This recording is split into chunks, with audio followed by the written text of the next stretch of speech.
Hello everyone, myself Assistant Professor Gauri Surangi. In this video lecture, we continue the topic interest.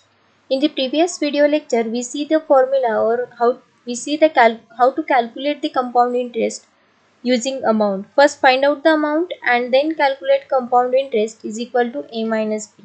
We get a required answer.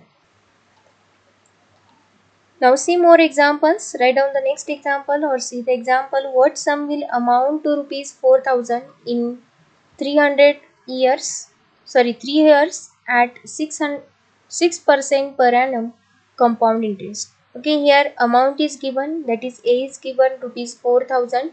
We have to find here value of P. R is given 6% and N is given 3 years. So write down the given things. A is equal to 4,000, R is equal to 6%, N is equal to 3 year and question mark we have to find the value of P. Now use the formula of amount in case of compound interest. A is equal to P in bracket 1 plus R upon 100 raised to N. So A is given 4,000. We have to find the value of P in bracket 1 plus R upon 100. That is 6 upon 100 equal to 0.06 raised to 3. Okay, first solve this bracket. 1 plus 0.06 raised to 3, that is 1.06 cube.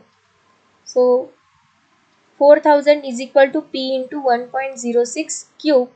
This cube is equal to 1.19. Using calculator find out this cube. 1.06 into 1.06 into 1.06. 3 times multiplied this term.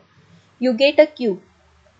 Okay, so cube is this 1.19. This 1.19 is a multiplied in the right hand side, so to the left it will divide and we get an answer 4,000 upon 1.19 equal to P. Now dividing these two terms we get answer P is equal to 3,361.34 rupees. Okay, so if we have given amount, period and rate of interest, then we can find out the principal using the formula. A is equal to P in bracket 1 plus R upon 100 raised to N. Now see another type of question is that, see how to ask the question. Find the difference in between simple interest and compound interest on rupees 500 for 2 years at 10% per annum.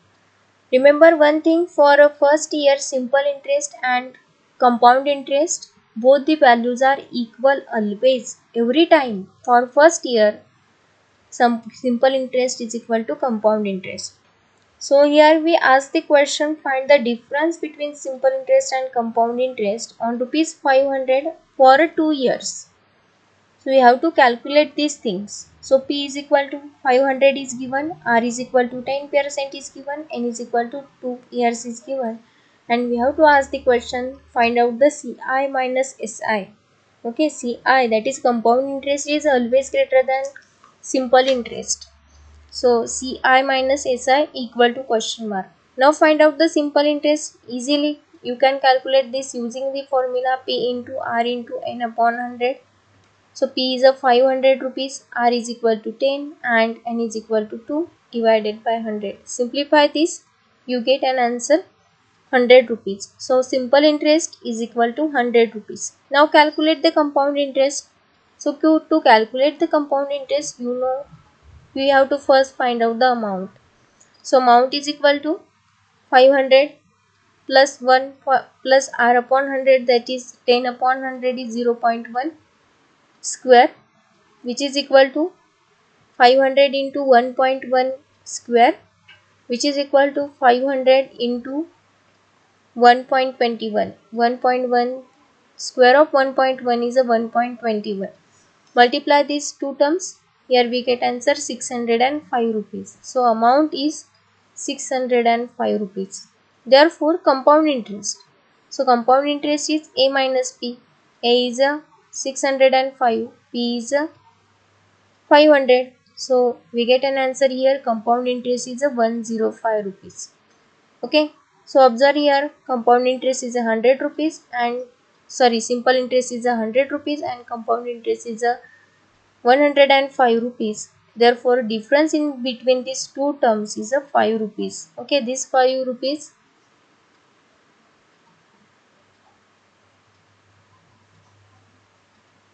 is more than the simple interest. So, difference is a 5 rupees.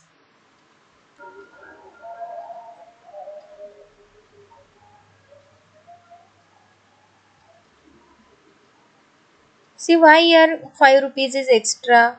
Because for 2 years simple interest is a 100. So, for 1 year simple interest is a 50 rupees.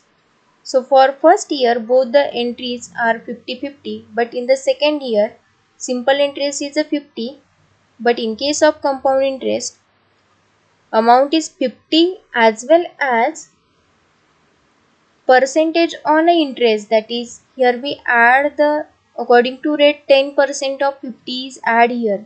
So this 5 is extra added in case of compound interest due to interest on a interest.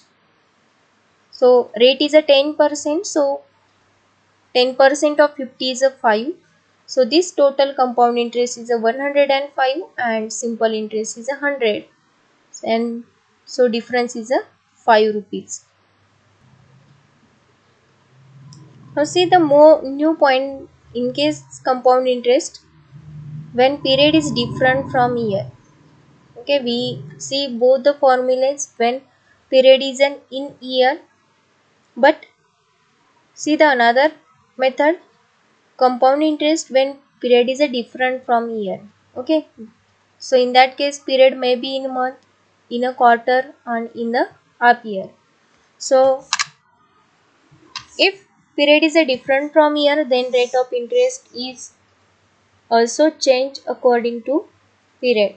So see, use the same formula. Amount A is equal to P in bracket 1 plus R upon 100 raised to N, where R is the rate of compound interest percentage per period. Okay, rate of compound interest percentage per period and N is equal to number of periods.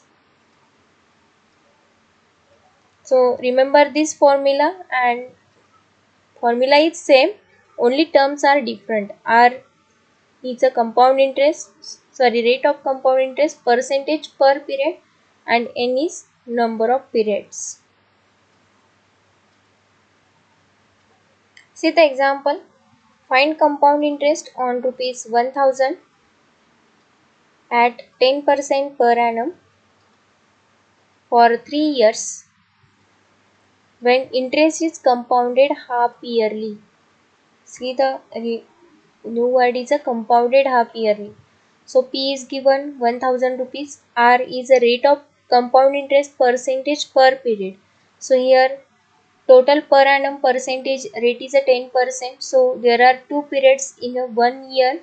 So rate is 10 upon 2 equal to 5% per period. And number of periods is equal to 6. Why 6? Because we have to find the compound interest for a 3 years compounded half yearly. In half 1 year there are 2 periods. So in a 3 year total number of periods are 6. So use the formula same. A is equal to P in bracket 1 plus R upon 100 raised to N. Put the value 1000 into in bracket 1 plus 5 upon 100 raised to 6. Simplify the bracket 1.05 raised to 6. And if we take multiply this term by 1000, we get here amount A is equal to 1340.09 rupees. And we know CI is equal to A minus P. So put value of A amount is 1340.0.9 minus 1000. So compound interest is a 340.09 rupees. So only remember, if compounding is done in case of compound interest, so rate and number of periods are changed according to period. Okay, if N is 6 here, N is 6 because 3 year is given, but according to per annum rate is 10, then in 1 year there are 2 periods, so 10 divided by 2, 5% rate is per period. Okay, now we see more examples in the next video lecture. Thank you.